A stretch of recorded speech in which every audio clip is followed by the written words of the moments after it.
Ayan, good afternoon mga ka-viewers at welcome back ulit sa aking YouTube channel mga ka-viewers. Ayan, so meron tayong i-repair at balikan na siyempre ito ay back job. Ayan, matatawag itong back job dahil nga una-una ito ay nire-repair ko. Talo. Sorry. Yan mga ka-viewers. So nakita nyo ito sa mga nakapanood doon sa repair ko. Ito ay mahigit na isang buwan. Ito. So yung kino-convert ko yung ito yung Brodo na nire-repair ko mga ka-viewers. Yan, sa mga nakapanood na yung title ay Brodo Bluetooth speaker na sira yung kanyang pinaka-charging IC at kinonvert ko ng module. Yan Brodo. So yan. So dinala ng may-ari dito kanina dahil yun nga sabi ng may-ari mga ka-viewers ay hindi na siya nag-o-on at pag pinapower nila daw may power naman pero hindi nag-o-on itong walang display dito. So try natin mga ka-viewers kung totoo ba yung sinasabi ng may-ari.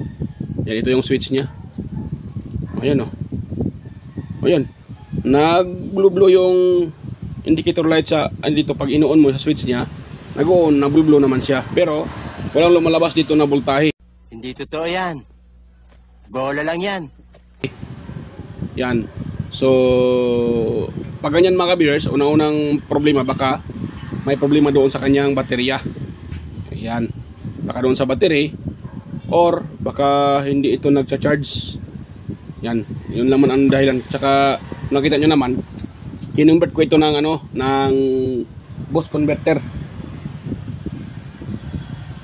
Yan, kinonvert ko ng boost converter para magcha-charge siya. Dahil ang supply nito ay 8 volts ata, 8 volts. Yan, 8 volts. Kaya sinusupplyan ko siya ng boost converter para maglalabas ng 8 volts.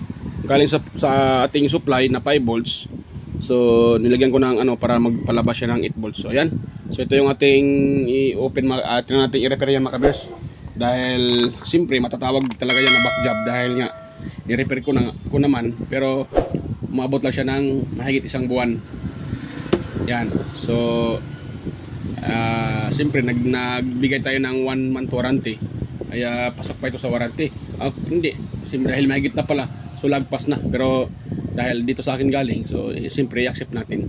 So ito isa din to sa sa mga ni-repair ko na nagba-back job. Hindi naman talaga maiwasan yung back job mga ka-viewers. Yan. Ganun talaga yan. Kasama yan sa pamuhay ng bilang isang technician. Hindi naman ibig sabihin technician ay success lahat yung gawa. So mayroon talagang pagkakataon na magbaback job katulad nito. So pero yan nga ang ating tingnan kung ano ba talaga ang cause na naging ganito siya. Na bakit ayaw siyang magbigay ng display dito. Mayroon siyang ilaw pero hindi nagdi-display. So yun ang ating tingnan mga kabiyas kung ano yung dahilan. So una dito mag-input tayo dito ng ito adapter na yan naka-plug yan sa charger mga kabiyas. Yan ito. So yan ang ating i-supply dito. Tingnan natin kung bakit siya kung magkakarga ba siya. Yan. So yun. So ito pala ay wala na siyang indicator light mga kabiyas. Nakasalpak na yung adapter pero walang nagre-read dyan dahil nga sunog yung IC nito. So ang ginagawa ko, kinonvert ko siya ng module. Nakita nyo sa mga nakapanood nung pag-repair ko dito ay ayan. So mayroon niyang module. So yun po ang ginagamit ko. So module na boost converter para gumana ito at magcha-charge. So yun po mga ka-viewers. So yan, wala.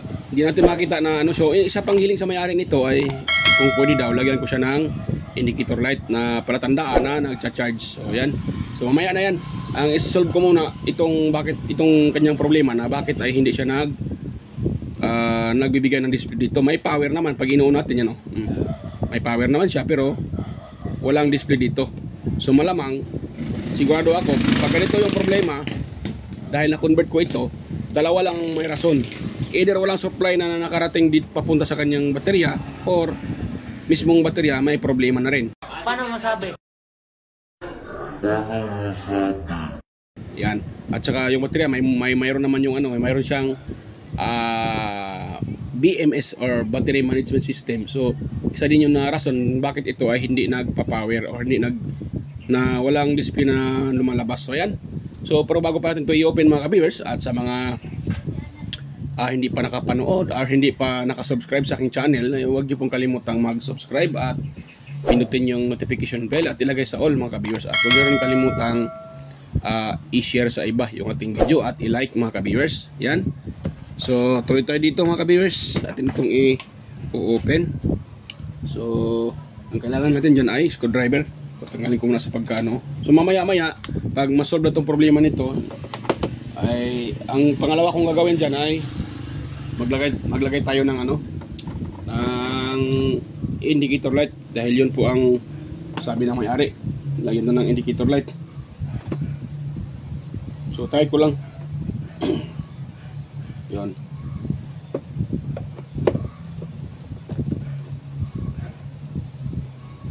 Yun. Tapos ito. Bali, limang limang screw. 5 yung kanyang screw. 5 piraso. Yan. Dito sa gitna, mga ka-viewers.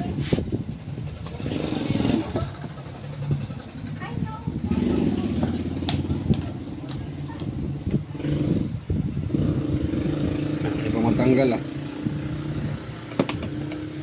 Yun, tanggal na mga ka-viewers. Yan. So, next natin gawin, natin i-open natin kung anong problema, bakit ay walang display doon sa pinakaano niya. Meron naman siyang power, pero hindi tumutuloy yung display. Sa madaling salita, hindi nag-on yung kanyang display. Ayan. So, nakita niyo, ito yung kinonvert ko na module, yung boost converter na to, para mag-charge mga viewers. Ayan. So yan, pasensya mga viewers, ay naipost ko sandali dahil ay dumating yung aking yung aking misis galing sa namimili ng tindahan. So yan, patuloy tayo dito. So yan, dahil na-open naman to, so atin na lang itong tingnan kung ano yung problema. Yan. So yan, ulitin ko, at ito po yan, kung nakita nyo, ito yung ginamit kong pang-convert na boost converter. Yan. Ayun mga kabis, kitang-kita na yung problema, kaya pala kaya pala hindi siya nagpa-power or hindi, walang display dahil dito hindi kita sa lakihan ko konti. Ayun. Ayun tanggal yung hinang ko, kagbuwang. Kaya pala hindi nagpa-power dahil dito. So siguro kahit anong charge nila, hindi talaga magpa-power dahil walang lalabas dito na voltahe na 8 volts dahil sa input pa lang natanggal yung hinang sa positive. Yan, siguro kulang yung pagkahinang ko. Yan, ganoon talaga. Minsan ay nagkamali tayo. So yan confirm, tanggal yung hinang, yung isang wire sa positive sa input natin. Yung 5 volts pa input, tapos ang nilalabas nito ay 8 volts. Yan. So hindi pa pala ako nakapag-init ng papainit ng hinang. Ay kaguwang talaga. Nakalimutan kong magpainit ng hinang.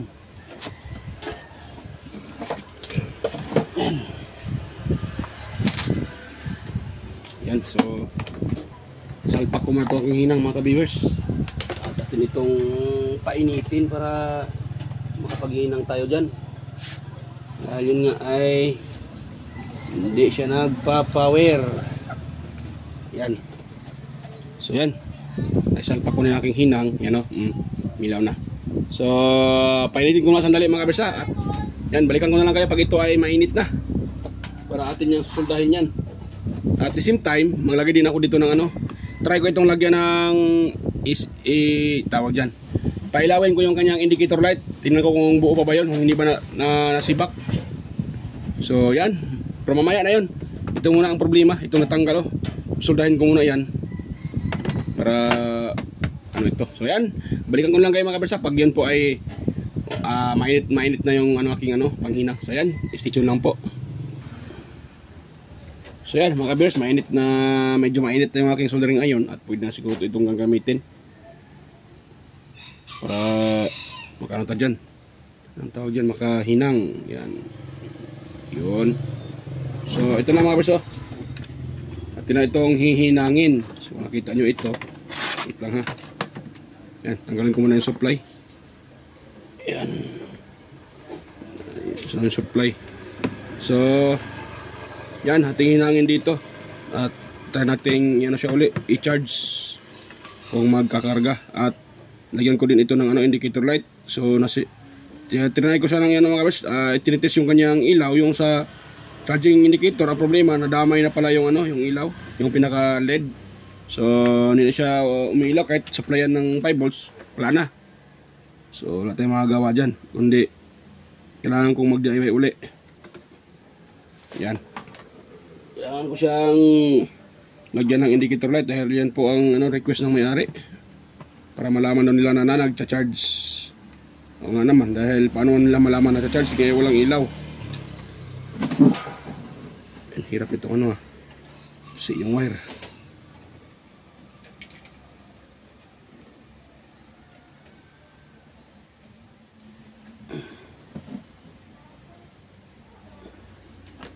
Yun. Lamihan natin kunti ng soldering lead para hindi na matanggal. Tingin ko parang yun kunti lang yung nailagay ko na soldering lead at saka siguro hilaw. Hindi siya masyadong luto. Kaya yun, natanggal.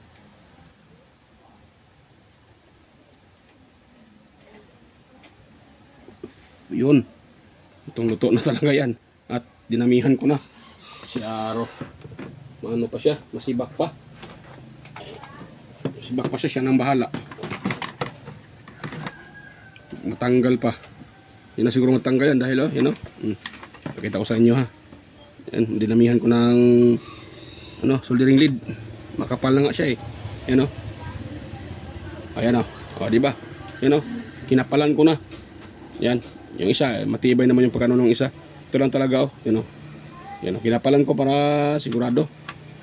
At di na matanggal uli. Dahil lang hirap pag nagbaback job. Imbis na yung ating oras ay napunta sa iba, so hindi na dahil kailangan nating i-repair uli. Dahil nga ay back job. So yun talaga. Yan. Ngayon, try ko siyang mga kabes, try ko siyang anong tawag dyan, i-on kung so siguro lobat na lobat yung baterya. Yan so hintayin lang natin na malagyan ng laman magkaroon ng laman yung baterya. Tingin ko ito ay nalulobat yan, so try natin i-test kung ilan yung ng baterya. Saan na ba yun? Yan ko pala ito anong tawag dyan, lagyan ko ng glue stick para didikit talaga siya.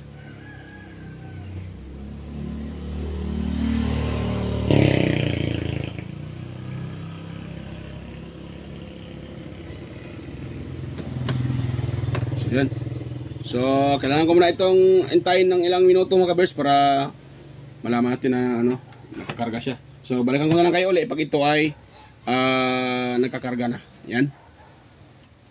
At yan, dito pala yung isang si bro. Yan si bro, busy. So, si bro, yan. Busy mga ka-viewers.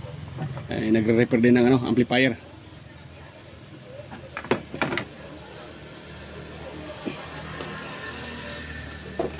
Yan, balikan ko na lang kayo pag ito po ay nagkakarga na.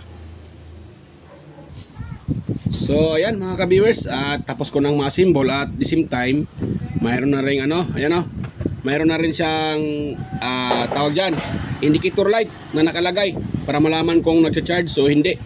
So ang pag-install ko dyan mga ka-viewers ay madali lang naman. So ang ginagawa ko dyan, dito ko nagkuha ng ng supply sa input ng ating itong nilagay ko na tawag dyan, back converter. Wag kayo magkuha dyan sa output. Dahil kung sa output kayo maglagay, ang mangyayari dyan, kahit hindi naka-charge yung ito, kahit hindi nakasalpak itong charger, mag-iilaw yan. Palaging nag-iilaw. At hindi namamatayan. Maubos yung laman ng battery. So, wag kayong maglagay dyan dito sa input sa may output papuntang battery. Dito kayo maglagay sa input galing ng ating charger. Para kung sakaling nagcha-charge, so mag-iilaw yan. So kung sakaling tanggalin yung charger, mamamatay naman yung ilaw. So ito na po yung resistor na nilagay ko. So ang nilagay ko dyan na resistor ay ano lang yan mga kabers, 10 ohms. 10 ohms, 5 ohms, 5 ohms mga kabers. You know? Dahil yung ano, mahina siya. Nung nilagyan ko ng resistor na 1K, so umilaw naman siya, nga lang mahina. So kumuha ako dito sa ano lang ito. Yan, sa board ng ano, yung rechargeable na electric fan. So kinuha ko yung kasama dito. Hindi to yan eh. Ito. You know. May nakalagay na 2 watts. Yan. 5 ohms yan. Kumuha ako dyan mga ka-viewers. 2 ohms. 15 ohms pala mga ka-viewers. Ano? Yan o, nakalagay o. Yan. 15 ohms, 2 watts. So dahil pag 1K kasi mataas na. So iilaw naman yung indicator light, nga lang mahina. So kaya ang kinuha ko 15 watts lang. At hindi naman to basta-basta mag-iinit dahil ano siya, 10 watts. Mataas yung kanyang 10 watts. At 10 watt, nabulol pa ako mataas yung kanyang wattage mga ka-viewers. Yan. So kaya din 10 watts, 2 watts. Malaki na din siya. Kasi yung ganito kaliit, ano to 1 port ata. 1 up, 1 port. 1 up pala, 1 up. 1 up bro. Kana nagagang may 1 up no. So 1 up yan. Kana 1 up. Oh. Kani gagmay. 1 up no. 1 port ba na? 1 port. So maliit siya mga ka-viewers. Kaya siyempre mag-iinit yan. Pero kung sakaling ganito lang yung available, pwede lang naman. Ano ang problema? Ano naman to? Agwante naman to sa init. Lalo na pag ganito, itong klaseng resistor. So yan. Dahil na-symbol ko na yan. So yun na sinasabi ko. Dito ako nag-tap sa ito. Sa may input galing ng supply galing sa charger. Ito. Itong charger na to. Yung output nito ay dito yan. Yan sa input ng ating ito. Itong boost converter. Back converter. Boost pala. Mali pa yung ba. So yan. So ang ginagawa ko, dito ako nag-tap. Dahil kung dito ako mag-tap sa output papuntang baterya. Siyempre pag tinatanggal niyo yung charger, mayroon pa rin supply yan dahil yung baterya may laman. So iilaw pa rin yung inyong yung indicator light. Pangit naman tingnan. Pero pag dito, iilaw pag nakasalpak itong charger, pero pag tinatanggal, mamamatay naman siya. So yan, ititest natin mga ka-viewers. Pakita ko sa inyo. Yan o. Paano ba yan? Yan. Tapos, ano ba yung ano? Yan. Ito nilagay. Ano pa yung ano? Ano pa yung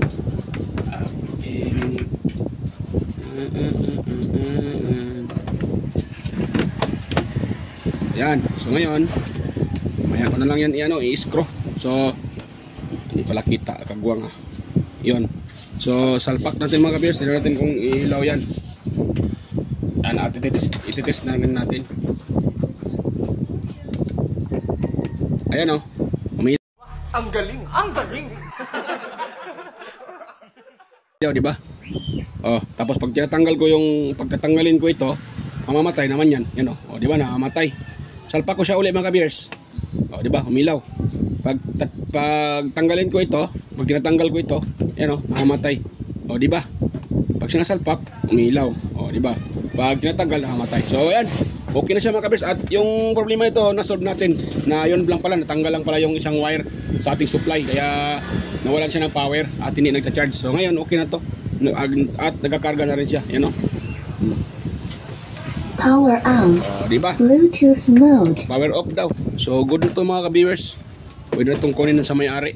Yan.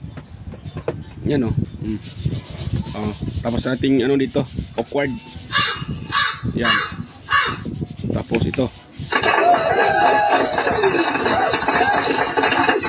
Yan Yan, goods na mga ka-viewers. So success tayo sa ating repair. At naglagay na rin tayo ng ito. Yan. So nabuhay ulit. So ibig sabihin, hindi po ang problema yung aking nilagay na pisa mga ka-viewers. Ang problema lang natanggal yung pagkahinang. So good naman yung nilagay na pisa. At diyan natin legit pala yon.